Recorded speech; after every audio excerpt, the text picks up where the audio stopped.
Hello दोस्तों, कैसे हैं।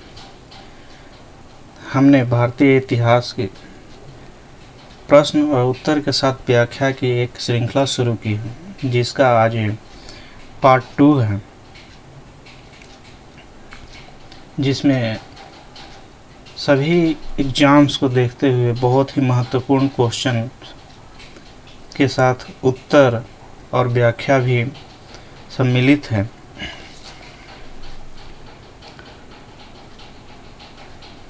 तो आइए इसे हम शुरू करते हैं। पहला क्वेश्चन है, अकबर के काल की महत्वपूर्ण घटनाओं के संदर्भ में निम्नलिखित में से कौन सा क्रम सही है। अब इसमें क्रम बताना है, कौन सा क्रम सही है। पहले क्या दास प्रथा का अंत, तीर्थ यात्रा कर समाप्त, जजिया कर समाप्त या इबादत खाने की स्थापना की थी। या दास प्रथा का अंत, तीर्थ यात्रा कर समाप्त, इबादत खाने की स्थापना, जजिया कर समाप्त।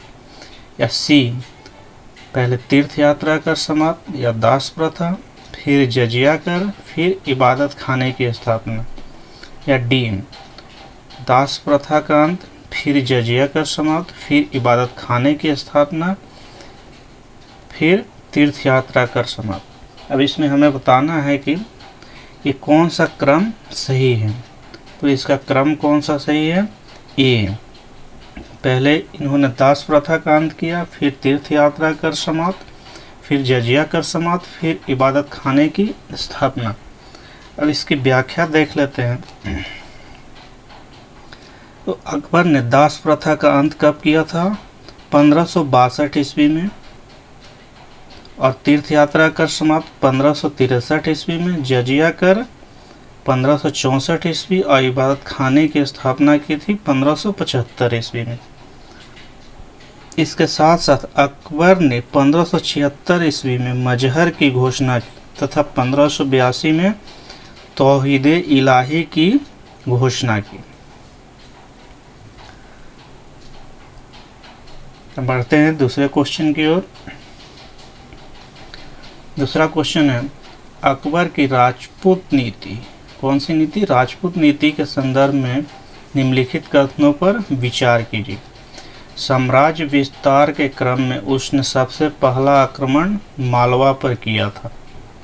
अकबर ने सर्वप्रथम आमेर से वैवाहिक संबंध स्थापित किए थे। अब इन कथनों में से कौन सा कथन सही है।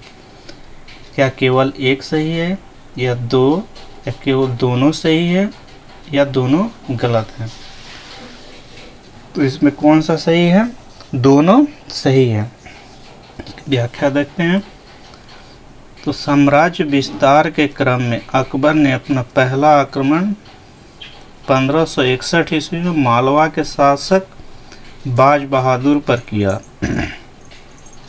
अकबर ने अपनी राजपूत नीति के अंतर्गत सर्वप्रथम आमेर से वैवाहिक संबंध स्थापित किए।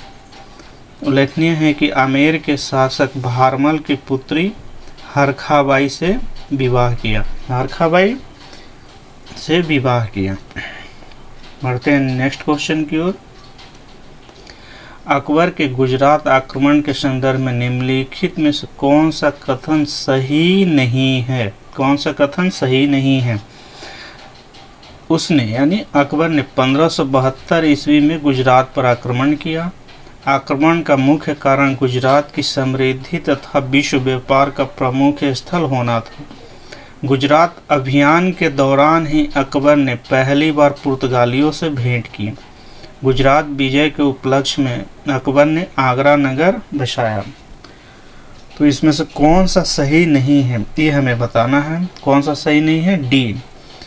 डी मतलब गुजरात विजय के उपलक्ष्य में अकबर ने आगरा नगर बसाया था। इसकी व्याख्या देखते हैं।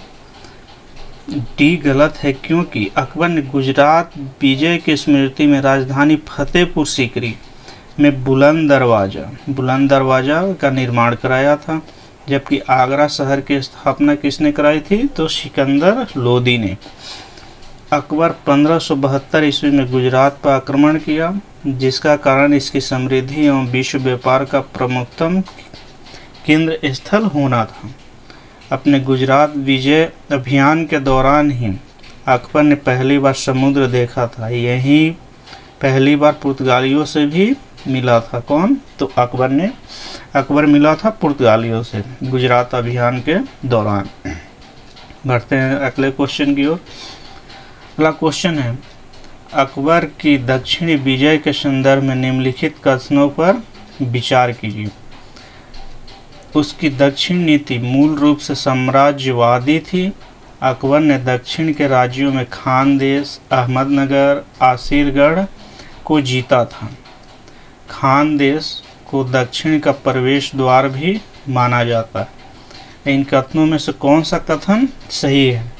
क्या केवल एक सही है या दोनों सही है, एक और दो सही है, या केवल तीन सही है या तीनों सही है?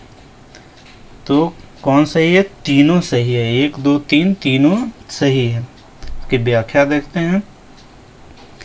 अकबर की दक्षिण नीति मूल रूप से साम्राज्यवादी थी। अकबर ने दक्षिण के राज्यों में खानदेश, अहमदनगर, आसिरगढ़ को जीता था। खानदेश को दक्षिण का क्या बोला जाता था? प्रवेश द्वार। उल्लेखनीय है कि अकबर ने अहमदनगर के बहादुर शाह से संधि के फलस्वरूप बरार का प्रदेश प्राप्त किया। इसी युद्ध के दौरान मुगल सर्वप्रथम मराठों के संपर्क में आए। अकबर ने अपनी अंतिम आक्रमण में आसिरगढ़ के किले को जीता था। ठीक है दोस्तों, बढ़ते हैं अगले क्वेश्चन की ओर। अकबर की राजपूत नीति के संदर्भ में कौन सा कथन सही नहीं है? ये ध्यान दीजिए, यहाँ दिया है सही नहीं है। तो अकबर की राजपूत नीति का उद्देश्य साम्राज्य को स्थायित्व प्रदान करना था। अकबर ने राजपूत राजाओं को अपने सिक्के चलाने की छूट दी थी। उसने राजपूत राजाओं को बादशाह द्वारा प्रदत्त जागीर के अलावा अपनी पैतृक जागीर पर भी शासन करने का अधिकार दिया। राजपूत नीति के परिणाम स्वरूप ही अकबर ने तीर्थ यात्रा कर, जजिया कर समाप्त कर दिए थे। तो इसमें कौन सा कथन गलत है यानी सही नहीं है? तो अकबर ने राजपूत राजाओं को अपने सिक्के चलाने की छूट दी थी, यानी छूट नहीं दी थी। यहाँ दिया है छूट दी थी, इसलिए ये गलत होगा। इसका एक्सप्लेनेशन क्या होगा? अकबर ने सभी राजपूत राजाओं से स्वयं के सिक्के चलाने का अधिकार क्या किया था? छीन लिया था तथा उनके क्षेत्रों में शाही सिक्कों का प्रचलन कराया था। अकबर की राजपूत नीति का उद्देश्य साम्राज्य के स्थायित्व के लिए राजपूतों की सहानुभूति प्राप्त करना था। अकबर ने राजपूत राजाओं को बादशाह द्वारा प्रदत्त जागीर के अलावा अपनी पैतृक जागीर, वतन जागीर पर भी शासन करने का अधिकार दिया था, जबकि राजपूतों के अलावा अन्य अमीरों को यह अधिकार नहीं प्राप्त था, नहीं दिया गया था या नहीं प्राप्त था। अकबर ने राजपूत नीति के परिणाम स्वरूप 1563 ईस्वी में तीर्थ यात्रा कर 1564 में जजिया कर को समाप्त कर दिया था। ये दोस्तों ये महत्वपूर्ण होता है कि इसने कब तीर्थ यात्रा कर 1563 ईस्वी और 1564 में जजिया कर को समाप्त कर दिया था। बढ़ते हैं अगले क्वेश्चन की ओर। क्वेश्चन 6 है, अकबर की धार्मिक नीति के संदर्भ में निम्नलिखित कथनों पर विचार कीजिए। अकबर के धार्मिक विचारों पर उसके शिक्षक अब्दुल लतीफ़ का विशेष प्रभाव था। अकबर ने उलेमाओं के विरोध को कम करने तथा राजत्व की गरिमा को बढ़ाने के लिए महजरनामा की घोषणा की थी। इन कथनों में कौन सा कथन सही है? क्या केवल एक सही है, केवल दो, या दोनों सही है, या दोनों गलत है? तो कौन सा सही है? एक और दो दोनों सही है। व्याख्या देखते हैं। अकबर ने धार्मिक विचारों पर उसके शिक्षक अब्दुल लतीफ़, अकबर का कौन शिक्षक था? अब्दुल लतीफ़ तथा सूफी विचारधारा का काफ़ी प्रभाव पड़ा था। अकबर ने धार्मिक मामलों को अपने हाथों में लेने के लिए 1579 ईस्वी में मजहर की घोषणा की, जिसका मुख्य उद्देश्य उलेमाओं के विरोध को कम करना तथा राज्यत्व की गरिमा को बढ़ाना था। उल्लेखनीय है कि मजहर का प्रारूप किसने दिया था? शेख मुबारक तथा उनके पुत्र फैजी तथा अबुल फजल ने तैयार किया था। मजहर का प्रारूप किसने तैयार किया था? शेख मुबारक तथा उनके पुत्र फैजी और अबुल फजल ने। इस घोषणा द्वारा किसी भी धार्मिक विषय पर वाद विवाद की स्थिति में अकबर का आदेश सर्वोपरि होता था। मजहर की घोषणा के बाद अकबर ने सुल्तान आदिल की उपाधि धारण की। मजहर की घोषणा के बाद अकबर ने कौन सी उपाधि धारण की? तो सुल्तान ए आदिल की उपाधि धारण की। ठीक है दोस्तों, बढ़ते हैं अगले क्वेश्चन की ओर। अगला क्वेश्चन है, दीन इलाही के संदर्भ में निम्नलिखित कथनों पर विचार कीजिए। अकबर ने सभी धर्मों में सामंजस्य स्थापित करने के लिए 1582 ईस्वी में दीन ए इलाही नामक धर्म चलाया। इसका प्रधान पुरोहित फैजी था तथा इस धर्म को ग्रहण करने का दिन रविवार था। उपयुक्त में से कौन सा कथन सही है? क्या केवल एक, केवल दो, या दोनों सही है, या दोनों गलत है? कौन सा सही है? केवल एक सही है। देखते हैं व्याख्या। अकबर ने 1582 ईस्वी में सभी धर्मों में सामंजस्य स्थापित करने दैवी एकेश्वरवाद पर आधारित दीन ए इलाही धर्म चलाया। कब चलाया? 1582 ईस्वी में। इस धर्म का प्रधान पुरोहित कौन था? अबुल फजल था। इस धर्म को ग्रहण करने का दिन रविवार सुनिश्चित किया गया था। इसका प्रधान पुरोहित कौन था? अबुल फजल। इसलिए दूसरा गलत हो जाएगा, क्योंकि यहाँ दूसरा दिया हुआ है प्रधान पुरोहित फैजी था, जबकि प्रधान पुरोहित अबुल फजल था। सॉरी दोस्तों, बढ़ते हैं अगले क्वेश्चन की ओर। दीन ए इलाही के संदर्भ में निम्नलिखित कथनों पर विचार कीजिए। इस धर्म में सूर्य की उपासना को प्रधानता दी गई थी। इस धर्म की असफलता का कारण तत्कालीन रूढ़िवादी परिस्थितियां थी। अकबर महदवी विचारों से सहानुभूति रखता था। उपयुक्त कथनों में कौन सा कथन सही है? क्या केवल एक और दो, केवल तीन, या 1, 2, 3? इसमें को बताना है कौन सा सही है। कौन सा सही है? ये तीनों कथन सही दिए हुए हैं। इसकी हम व्याख्या देख लेते हैं। दीन इलाही में सूर्य की उपासना की प्रधानता दी गई थी। अग्नि की पूजा, दीपक को नमस्कार करने का विधान था। दीन इलाही में क्या था? सूर्य की उपासना, अग्नि की पूजा और दीपक को नमस्कार करने का विधान था। इस धर्म की असफलता का मुख्य कारण तत्कालीन रूढ़िवादिता थी। अकबर की मृत्यु के बाद सभी ने अपना धर्म पुनः ग्रहण कर लिया। हिंदू मुसलमान दोनों ने इस संप्रदाय का विरोध किया। अकबर के बाद यह धर्म केवल इतिहास में ही शेष रह गया। मतलब अकबर की मृत्यु के बाद यह धर्म पूरी तरह समाप्त हो गया।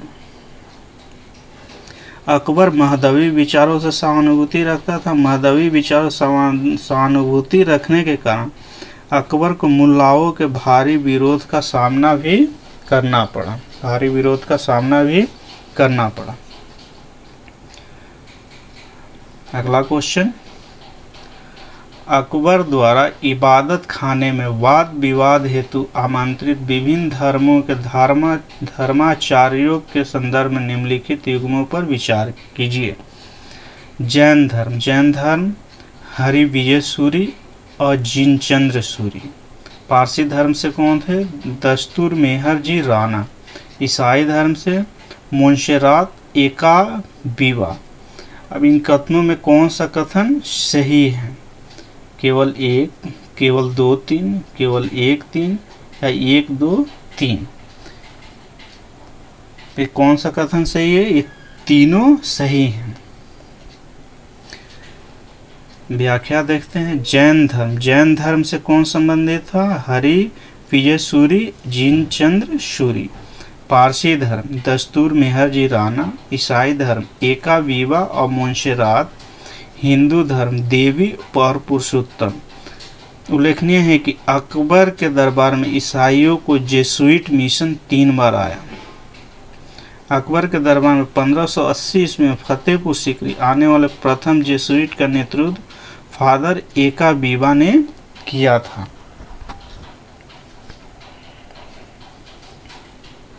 बढ़ते हैं अगले क्वेश्चन की ओर। अकबर के संदर्भ में निम्नलिखित कथनों पर विचार कीजिए। अकबर ने झरोखा दर्शन, तुलादान, पायबोस जैसी परंपराओं को आरंभ किया। अकबर ने सिख गुरु रामदास को जमीन दान दी। यहीं पर कालांतर में अमृतसर नगर बसाया गया। कौन सा कथन सही है? केवल 1, केवल 2 या दोनों कथन सही है या दोनों कथन गलत है?